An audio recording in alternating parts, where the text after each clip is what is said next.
Hey everybody, welcome to your horoscopes for the week. These are the horoscopes for the week ending November 19th. Trucking along, here we go.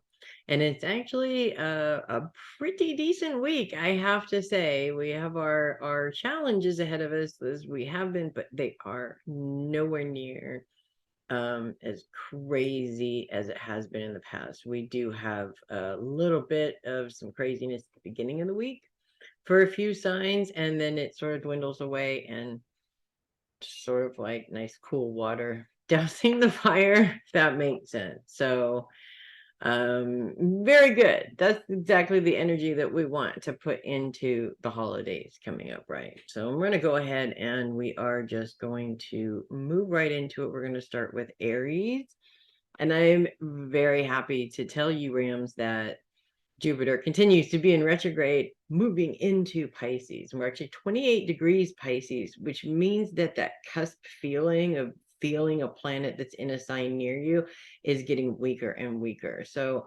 and in this stage, energetically, I feel like it's more like you guys are on the sidelines, sort of watching the chaos happen, maybe having some popcorn and being entertained by it, but not necessarily directly involved. Unless, of course, you want to get pulled into it. And, I guess that's up to you. Me personally, I would not want to get pulled into it. And I think as you get older, you kind of feel that way. So, in terms of what Jupiter has going on, it's really not as powerful an effect for you guys as it continues to move back into Pisces. Focus is on the past. And what I do see coming up for you guys, there's a couple of things. First of all, Chiron is in Aries currently right now.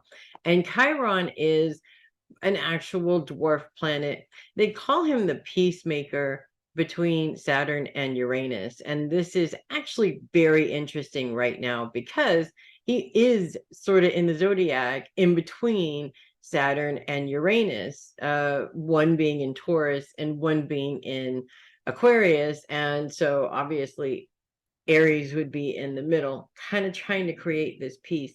What's also interesting about this is that the two planets have been in a square with each other for a really long time now. It feels like pretty much most of the year. We had a little bit of a break there, but for the most part, pretty much this challenge has existed almost all year long. And we're getting towards the end of it. So Chiron sort of positioning himself into that peacemaker position in the zodiac, well, being an Aquarius and having to deal with this square, I'm really appreciative that you guys are taking this on for us.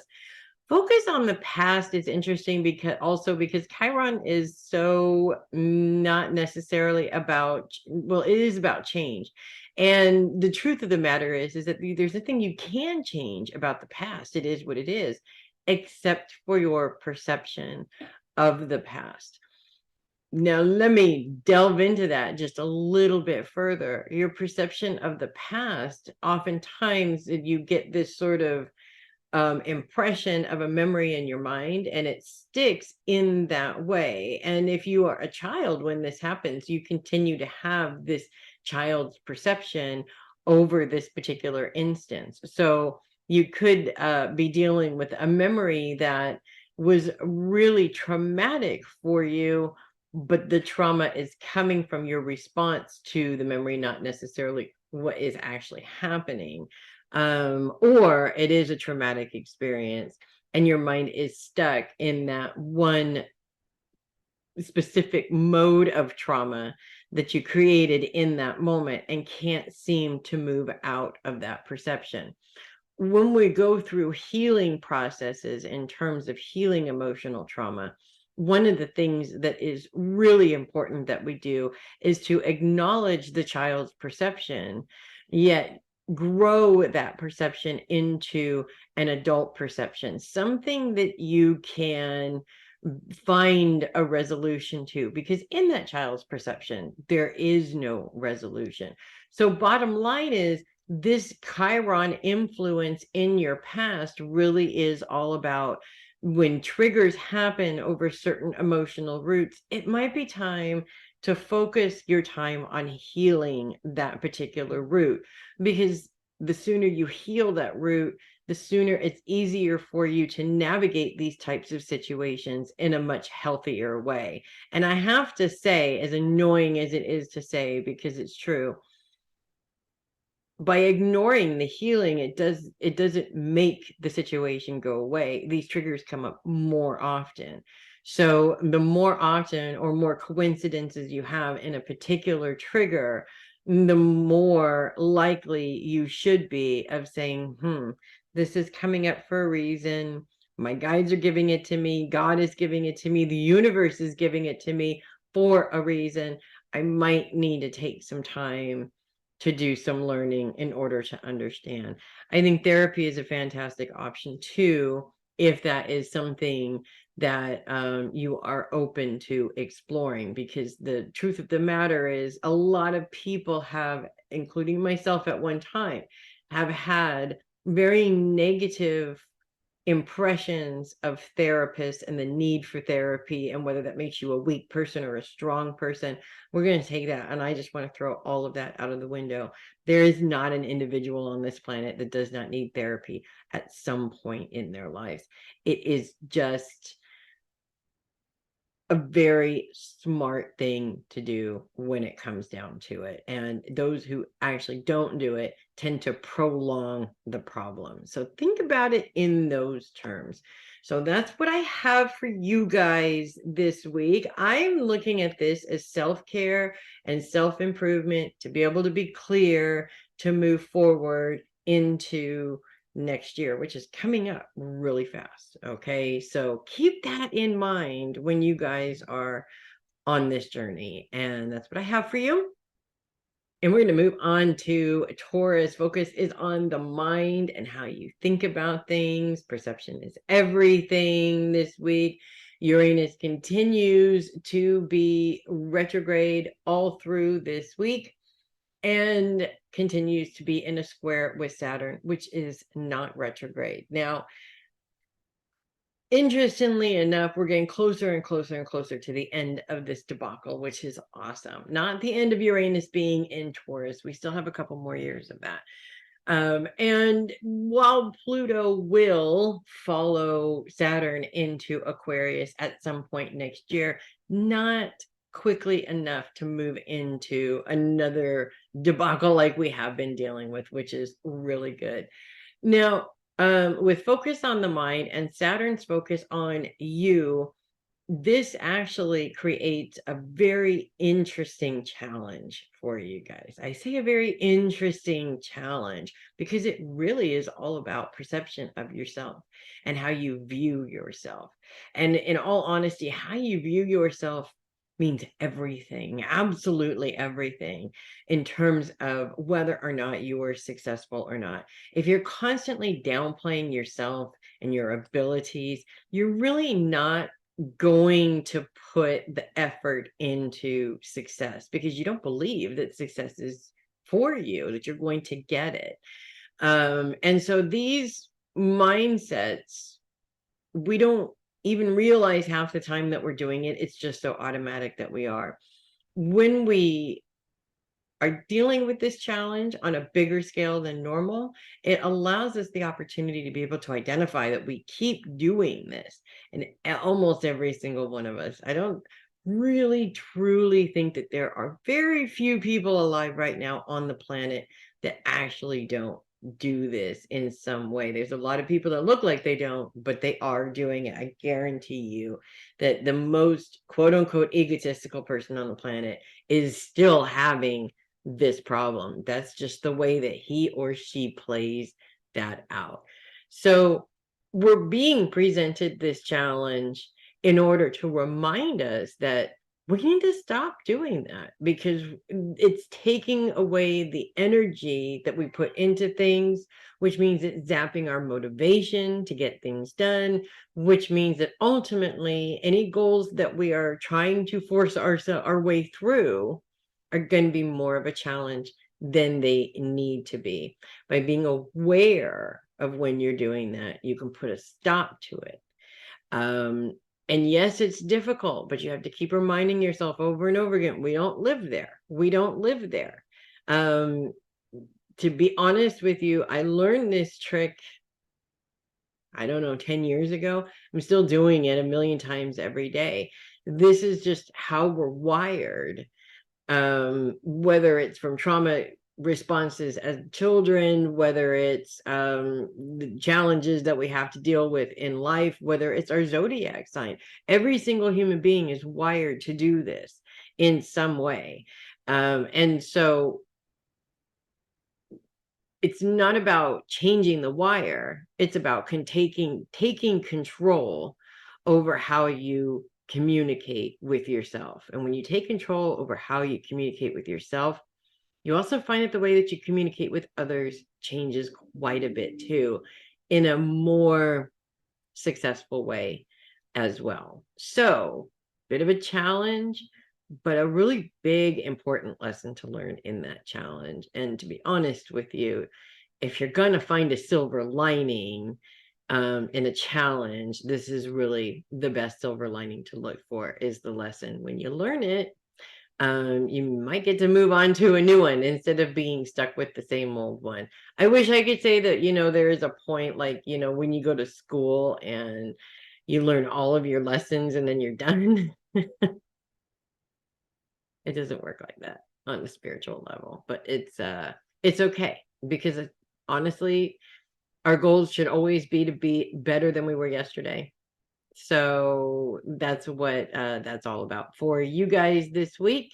And I'm going to go ahead and move on to Gemini. I still have Mars in retrograde in Gemini. That retrograde is going to continue into next year. So we'll be talking about it for a little while now.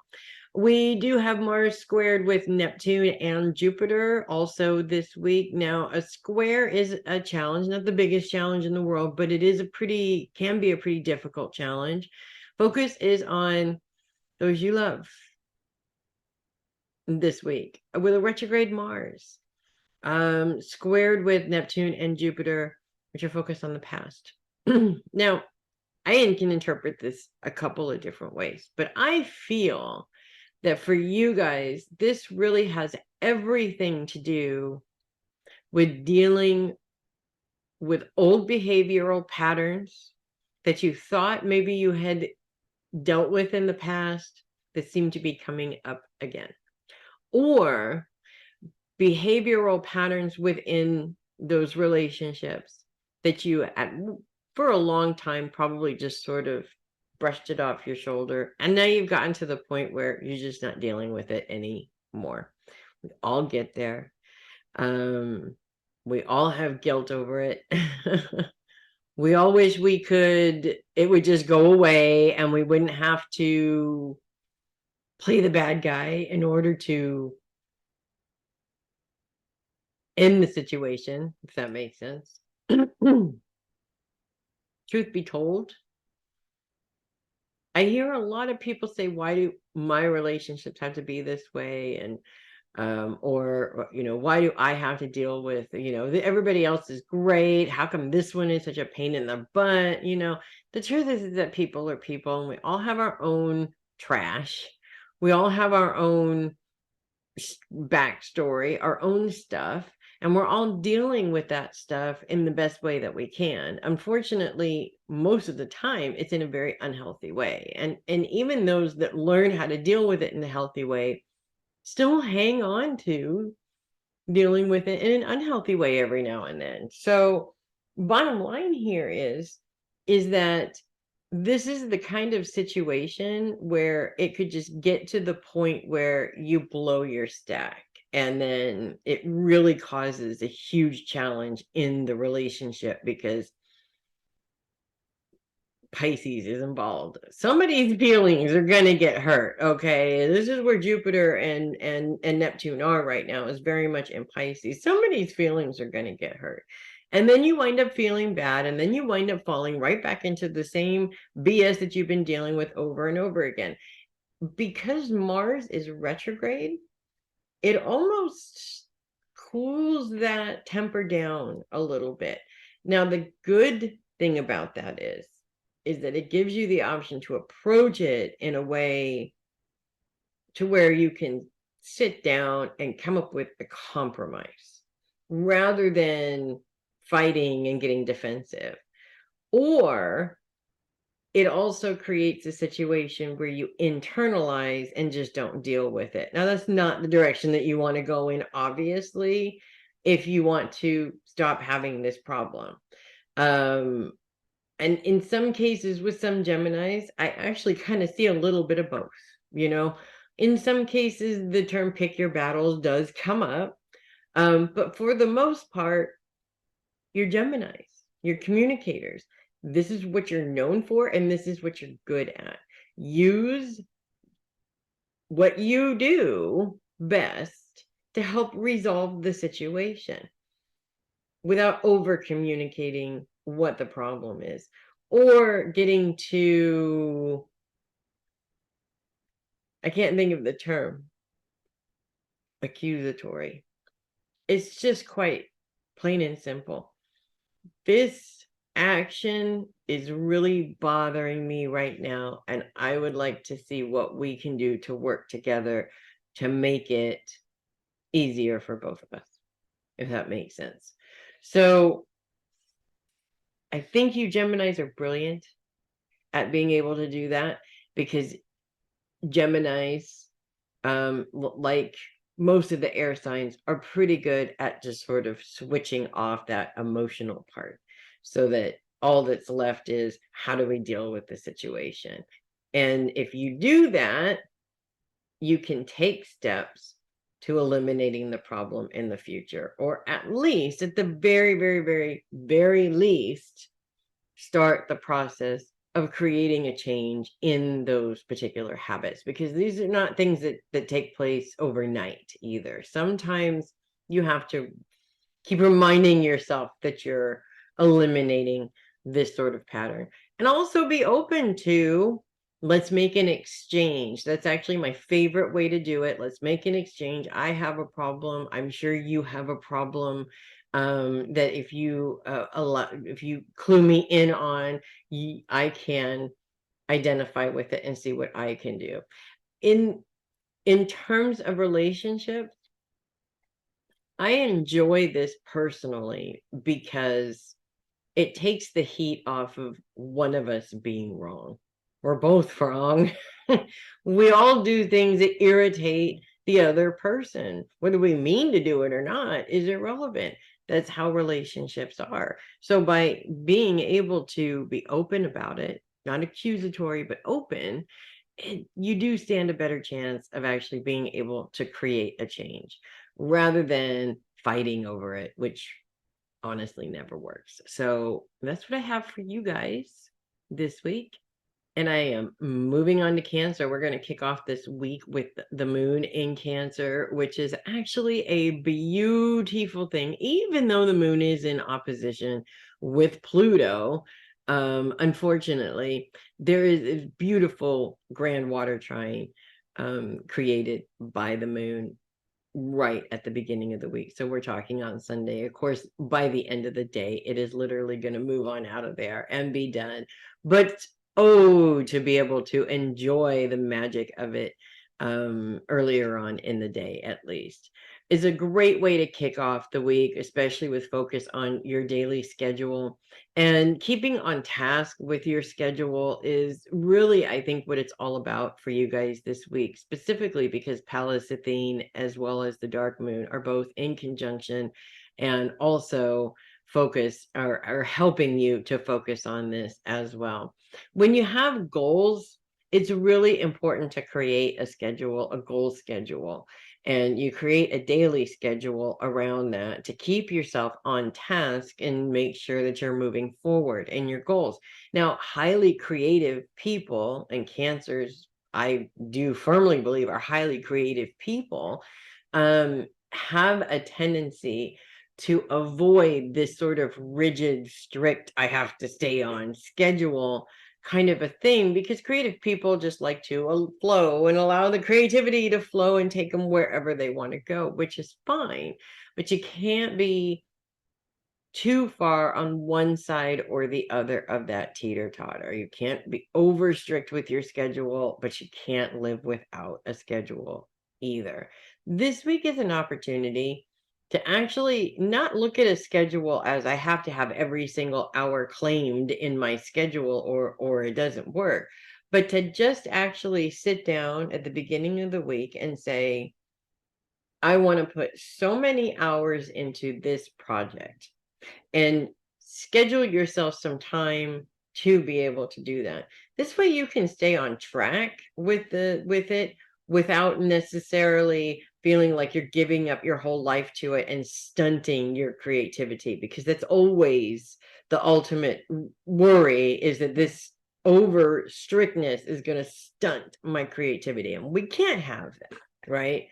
This grand water trine with the sun, Mercury, Venus, Neptune, and Jupiter, almost all the planets, almost, not quite, but almost all the planets there, is actually a really big deal as well. Because, of course, the sun, Mercury, and Venus are focused on your long-term goals, also focused on your career, long-term career goals in some way. And Neptune and Jupiter are focused on the past. Now, this can be tricky, but it is actually very helpful when you think about it, because when you're looking at the past, you can see where you did well and you can see where you did not do well. And when you're focused on where you did not do well in the wrong way, you wind up not doing anything now either, for fear of repeating that past mistake. When you look back at times where you didn't do as well as you would have liked to, this is an opportunity to see how you did it and understand how you can do it better, so that you have certain aspects of how you did it that worked, but certain aspects of how you did it that also didn't. And this sort of helps you to use that to push yourself forward, rather than use that to hold yourself back. Also, because Pallas Athene is very much a part of this influence this week, I feel like in some cases, there are those of you that may be feeling like you're fighting to get that time in your schedule. I've actually heard this expressed from a Cancer numerous times in the last few weeks. Rather than getting emotional about it, you schedule your time around your responsibilities as much as you possibly can. Even if you're scheduling the time in places where you normally wouldn't, it does not mean that you can't move it around. That's what I love about the Google Calendar and it being electronic instead of having a day planner anymore, because you can easily move that stuff around. It's not like you're scratching it out anymore like we did in the old days, right? We're in the new technological age. You can just, oh, I'm going to change this from here to here. It doesn't have to be complicated, is the bottom line. So that's what I have for you guys this week. Moving on to Leo, we have the moon coming into Leo Monday and Tuesday, and we'll take a normally nice quiet week with no planets in your sign and blow it up. Not fun, but it's short-lived. Thank goodness for that. We have to be grateful for small miracles here. Focuses on relationships, and the moon's influence makes this an emotional time and possibly even an emotional situation when it moves first into opposition with Pluto on Monday as it's entering into Leo. Pluto's focus is on the inner closet, the secret closet. And this oftentimes, this sort of planet lineup is sort of indicating triggers that are going to be brought up around certain situations within your relationship. So whether they be old patterns, whether they be triggering old memories, it's very challenging. And Pluto's influence is direct. It's no longer retrograde, it is direct. And Pluto's influence really is all about finding and embracing your power within these particular situations. A lot of people ask me, how do you find power in past trauma? Um, it's easier than we think it is, actually. I didn't think it was very easy in the beginning. Looking back, I realized that it was a lot easier than I gave it credit for. I made it difficult by fighting against it most of the time because that is just how I roll, you know. And you Leos are opposite of us Aquarians over here. You roll pretty much the same way. The best way that I've ever heard it described is the universe makes things happen when you get out of the way and let it happen. And I think we spend way too much time standing in our own way, way too much time. As we move into Tuesday, the moon's opposition with Saturn, as well as squares with the sun and Uranus, become a grand cross, a fixed grand cross. Now, fixed signs are stubborn. They dig in their heels when they are uncomfortable about something. Their favorite term is I don't want to, period. And I really feel that this is going to create one of those situations to where you're going to find yourself looking at the difference between what you want to do and what their expectation of you is, and deciding which one is more important. Saturn's focus is on self and responsibility to yourself, oddly enough. Uranus's focus is on the mind, how you perceive things in retrograde. We're not looking at this out of the box. We're looking at it in a very black and white way, if anything. And the sun's focus is on long-term goals. Almost feels like their influence is what's getting in the way of your long-term goals, or it's possible that your perception of their influence is getting in the way of your long-term goals. Either way, what is important here to remember, what is important here to embrace, is this is the lesson. You can't change the way that people are, no matter how hard you try and no matter how hard you wish them to change. It's impossible. You cannot do it. What you can do is change the way you perceive the problem. Is it really directed at you, or are they just spewing it out at anybody that it can stick to just because it temporarily makes them feel better? Well, you have to look at people for what they really are, and we have to take the rose-colored glasses off of what we want to see, as well as what we hope to see from them. Expectation is definitely a killer sometimes. When we see what is, we tend to be more open with how these people do show love and appreciation. And believe me, most of the time, it's unidentifiable. Or how they actually are showing appreciation, why they can't show love and appreciation. There's a lot of different things that you can learn from this relationship if you're willing to step out of how you feel about it and really pay attention to why they are the way they are versus why you are the way you are, if that makes sense. It's not an easy thing to do, but it does make the more sense out of the relationship, if that makes sense.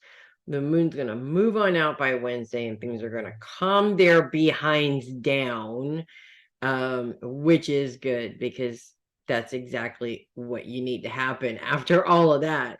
Luckily, that is the last Grand Cross of the year for us fixed signs. We will not be doing that again because next fixed sign is Aquarius. That's not till next year, and there's already a planet in there, so it won't be a Grand Cross. We'll put it that way.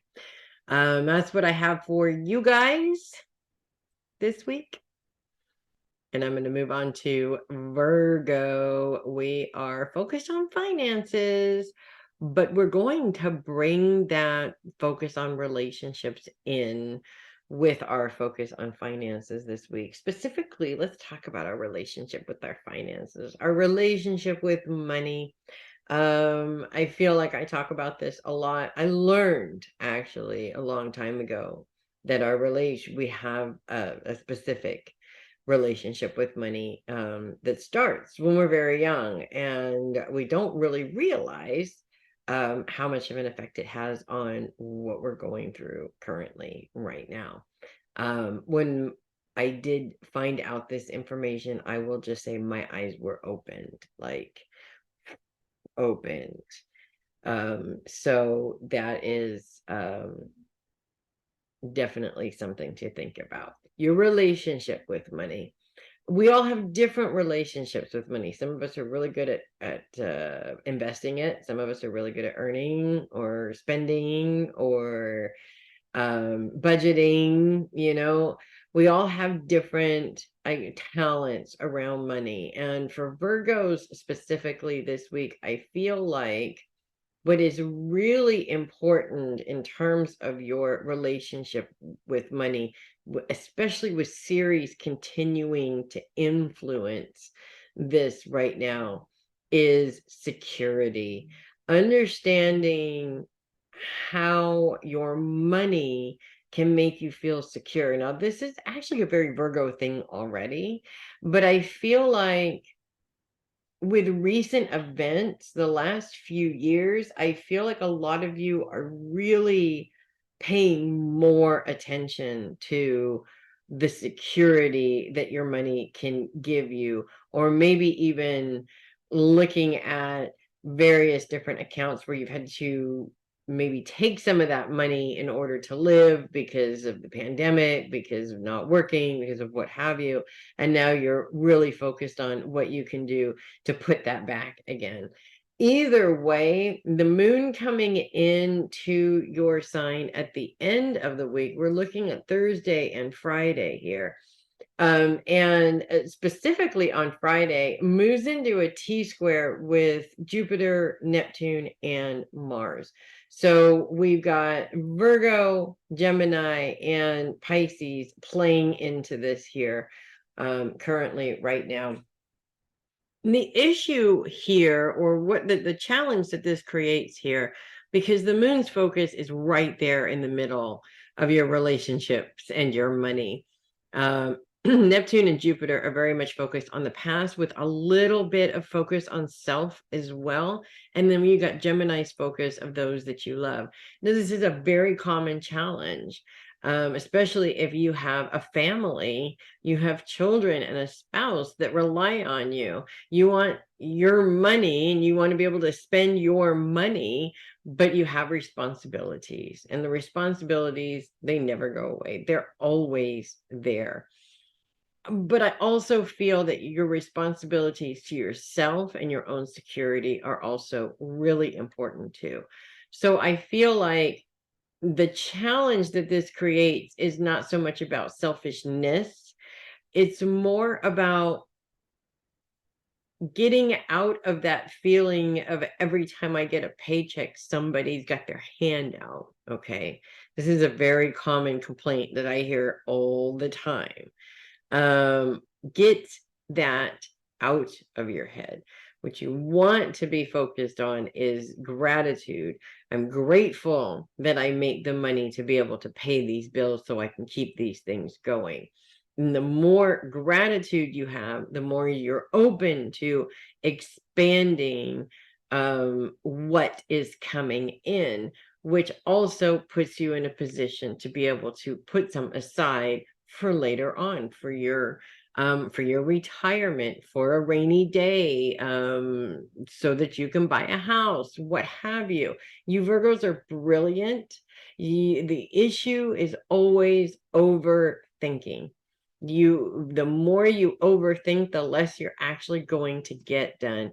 Put it down on a piece of paper. These are my goals. Now let me do the research to figure out what I need to do to be able to achieve these goals. So that's what I have for you guys this week.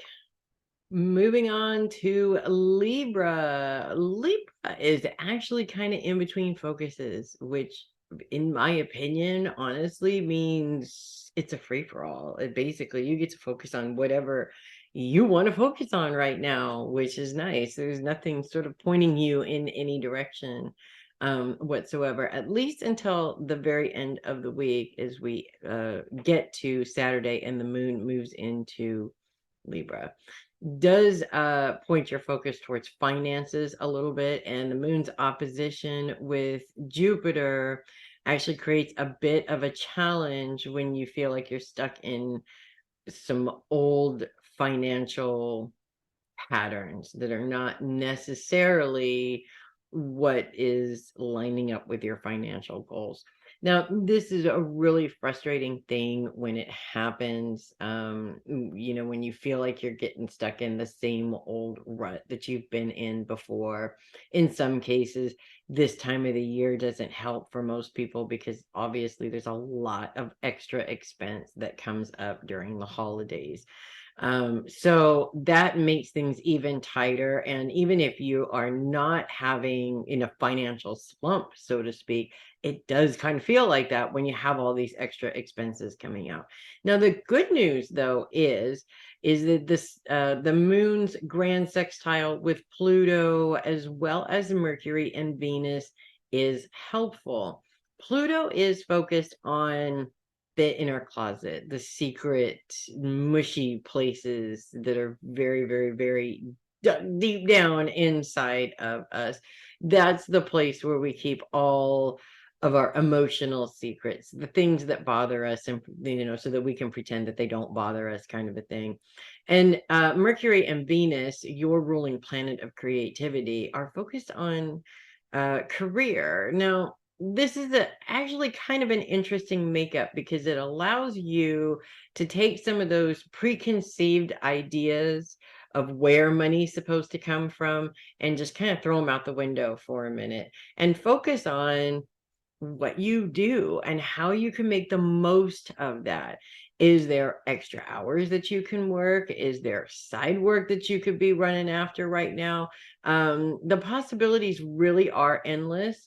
Your mindset makes the possibilities greater or smaller. So take out your arsenal and see what you can do. The more you get emotional about a financial slump, the less control you have over fixing that problem. And really, that's what you want to do. You want to fix the problem, not wallow in it. Wallowing in it doesn't get you anywhere.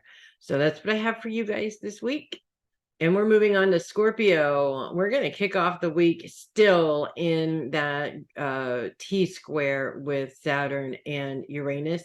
But by the end of the week, it is ending, as of course the sun is just about to leave your sign at the end of the week, and Mercury and Venus will leave your sign by the end of the week. They will be gone, no longer lining up in difficult ways with anybody, which is good. Although they do line up in very positive ways on their way out, ways that are very helpful, specifically into a grand sextile with Pluto, Jupiter, and Neptune, all three planets all lined up in this grand sextile. Now, Pluto's focus, well, first of all, let me just say that Scorpio's focus is on long-term goals currently right now, with the Sun, Mercury, and Venus all cusping the career. So we're looking at long-term career goals, really.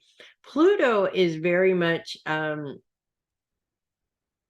focused on our innermost secrets, which for Scorpios, there's probably quite a few in there, and nobody will ever know what they are either. Scorpios are very good at hiding those secrets and keeping them nice and safe.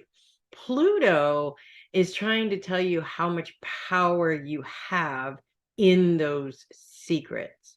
Because the truth of the matter is that most of the time these secrets are pain or trauma or some sort of something that is changing your emotional perception. And Pluto is trying, kind of sort of knocking on the door going, hey, you can actually use this trauma for your benefit, believe it or not. I know that that's like really weird to think about, but it's true, right? I suffered a lot of trauma as a child, a lot of emotional trauma as a child, and I am so grateful for it now, because I couldn't do what I do without having that experience in order to be able to connect with the clients that I do connect with who went through similar traumas. If I couldn't connect to that, it would make what I do a lot more difficult. That's for sure. So this is where I find that I have power in my past trauma, or how my past trauma in some way gave me power, if that makes sense. Neptune and Jupiter are focused on the past as well as self. So we're really looking at your long-term goals. Who has the power to make these long-term goals go somewhere? And the answer is you, regardless of what you have done in the past, regardless of what's been done to you in the past.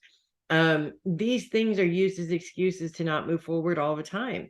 We can use them as excuses and not go anywhere, or we can throw the excuses in the excuse bag out into the trash bin and just do what we set out to do in the first place. And that's really what it's all about. I feel like having these planets in your sign the last few weeks has been rough, and this is really an opportunity for you to take that rough and turn it around into something that you can use, something that you can use to improve on situations around you, something that you can use to grow in some way, because really that is what it's all about. So that's what I have for you guys this week. Enjoy that.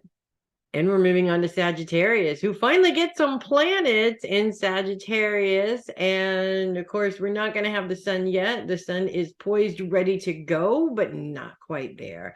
We have a few more days after this week before the sun moves into Sagittarius. But by the end of the week, Venus and Mercury move into Sagittarius in perfect conjunction with each other, and is a part of a grand sextile with Neptune, Jupiter, and Pluto.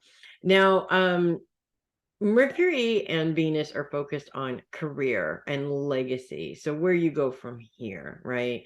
The awesome direction that you go from here. I really feel that for most Sagittarians, first of all, somebody told me that your birthday really is your personal new year, and I love that. I think it's fantastic. And your birthdays are coming up. They're not this week, but they are coming up.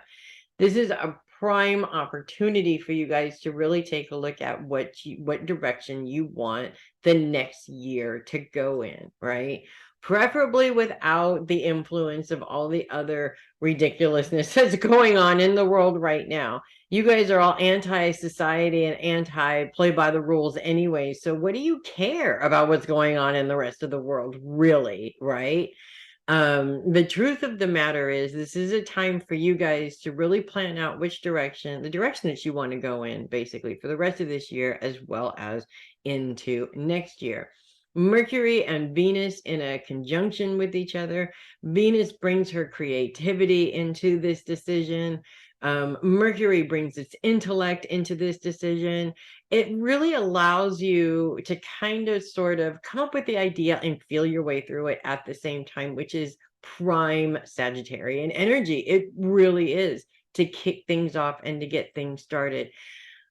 Pluto's focus is on the inner closet. So that's something that as Sagittarians, you guys have been focused on already very recently, and it has not been easy. But Pluto's focus in this grand sextile is actually helpful. It's showing you the power that you hold in that trauma, in those past circumstances that made you who you are now. And that doesn't mean that you're stuck being the person that you are because of that trauma. If you look at those things that took place in a different way. It actually shows you how that trauma helped shape you into the person that you are, in good ways and in bad ways, because we all pick up bad habits regardless of whether we have trauma or not. That's, it's just something that happens. We have Neptune and Jupiter focused on the past and self. So basically, we're looking at lining up these goals for the next year as something that really is in tune with you, with the direction that you want to go, with the difference that you want to make in the world. It's a very energetically powerful time for you guys right now. So use up that energy as best you can, because honestly, I'm not saying that you Sagittarians haven't been energetic, but I feel that this creative kick with Venus coming in is really going to make all the difference for you guys. And I'm really looking forward to seeing what you guys do with it. To be honest with you, I have quite a few Sagittarian clients that I know are going to watch this, and I am looking forward to seeing what you do with this. So that's what I have for you guys this week.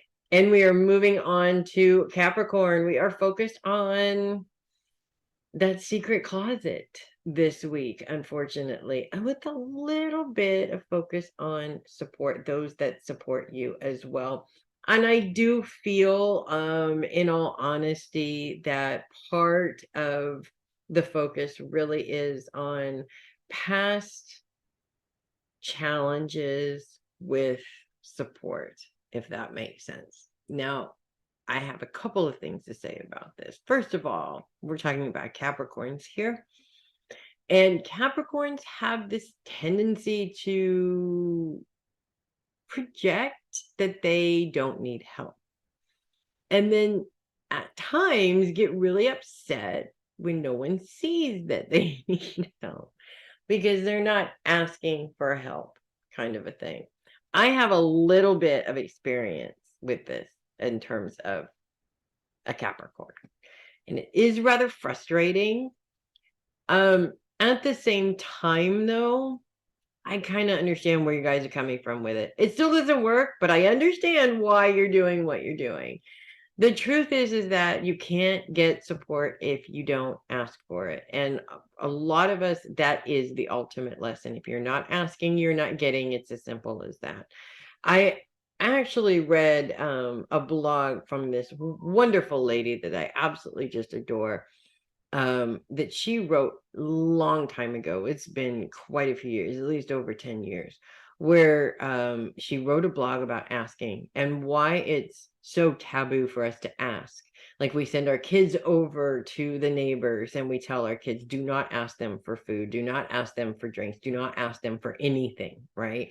Like, if by our kids asking for a snack means that we don't feed our kids, kind of a thing. It really is ridiculous. And when I read it, I thought, this is absolutely ridiculous. Why do we have so much fear around asking for what we need? And I feel that this is what Pluto is trying to tell you guys right now, that there is power in asking. It's not a weakness. Power in asking and delegating means that you are confident enough to know that it's going to get done better if you ask for help, rather than trying to do it all completely yourself. So that's a big part of it. We also have Neptune and Jupiter's focus on the past and self. So you can kind of sort of run through the past to see where you've been tripped up with this anti-support issue before, and kind of see similarities in your behavior that might be triggering or causing these past scenarios. So it's actually a very powerful and very helpful aspect for you, because it's giving you an opportunity to really understand where that comes from. For most of us, I think that just comes from a place where we need to control our environment completely, and have it running exactly the way that we want it to be running all the time, because that's part of our trauma response. but we don't have to respond to our trauma either. And I think that that's really what it comes down to in terms of healing. So that's what I have for you guys this week. And we are moving on to Aquarius. Of course, we still have Saturn in Aquarius, and we'll continue to have Saturn in Aquarius for the rest of the week and year. And he's moving out next year. Still in that square with Uranus also.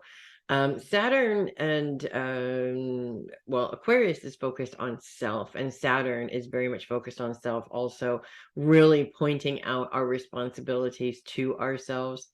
I feel we live in a world of finger pointing, to be honest with you. Things go wrong. It's never my fault. It's always your fault. It's always somebody else's fault. We're always having to have a scapegoat of somebody to blame things on, which isn't really helpful, isn't really getting anything done, unfortunately. We all have instances where things happen and it's out of our control and somebody is at fault. I get that. But in all honesty, it just takes your power away. And it also is very irresponsible to yourself because you are giving that power away to whoever is at fault. So really, what you're saying is that I am not powerful or responsible enough to take care of the situation, regardless of what the circumstances are. There's always a way around things, and that's really what it comes down to. Continuing that square with Uranus, Uranus is focused on the mind, and Uranus is also retrograde. Now, this is interesting. Aquarians think out of the box as it is already. Their mind's going about 25 bazillion different directions in a very out of the box way. But I feel like this challenge is actually helping you to slow that down a little bit, to not quite go in those crazy places. And trust me, I'm an Aquarian. Okay, we can go in some pretty insane places. Okay, I mean, most Aquarians are accused of being aliens for a reason because we're not just here, we're there too, kind of a thing. A lot of that is a distraction. It's too much intellect going in over and over and over again until you just making yourself crazy and nothing is ever getting done. And I feel like this challenge is really blowing up to give you an opportunity to be able to identify and put a stop to this craziness, because that's exactly what it is. Saturn also continues to be in a trine with Mars. Mars is focused on those you love as well as the home. So we're talking that very tight knit, those people that probably live in your home or in some way you made, okay, and brought into the world, raised into adults, if you have raised them into adults already. These are the people, of course, that are really, really, really closest to you. In terms of self and those around you, I really feel like this trine is sort of helping you to get through um any challenges that you're going through right now by reminding you that you do have a support system. Most of the time you're supporting them, but we do find that there are those rare instances where they come back to support us in some way. It's usually not the way that we would like. It's usually not the way that we taught them or exactly the way that we did it. But if you look at it in terms of they're giving you what they can give you, it really does make a huge difference, even if it's not specifically what you were asking for, if that makes sense. It's really hard to get to that point, trust me, but it is a really freeing when you do. So bottom line is your responsibilities to yourself and those people reminding you that, yeah, we support you 100% because we want you to take care of you for us, basically, kind of a thing. So I look at that as being very cool. As a mother, we don't get a lot of recognition for what we do. We don't always get a lot of appreciation. So when it does come in any form, I just absolutely love it up, to be honest with you, because it means more to me knowing that I didn't have to go and hunt for it and ask for it, if that makes sense. So take care of you, Aquarians. And that's what I have for you guys. And finally, we're moving into Pisces. Focus is on the past and self, specifically, in many cases, your past self this week, with Neptune and Jupiter very much in Pisces at this time, bringing both of those focuses together. And both planets are retrograde. Neptune is the planet of very, very, very deep emotions, but it's also the planet that represents our intuition and our intuitive abilities as well. Jupiter is all about expansion and growth. In retrograde, it may feel like your growth is stagnant at this time.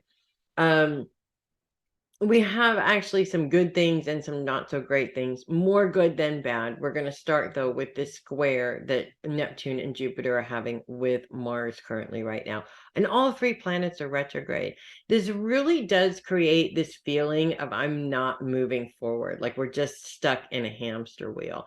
And with Mars is focused on those you love and the home. This is where it directs that hamster wheel a little bit, to where you just, there's a situation, no matter how you are approaching it, it just doesn't feel like anything is getting accomplished, like you're moving forward in any way, shape, or form, or moving towards a fix for this situation is probably the better way of looking at it.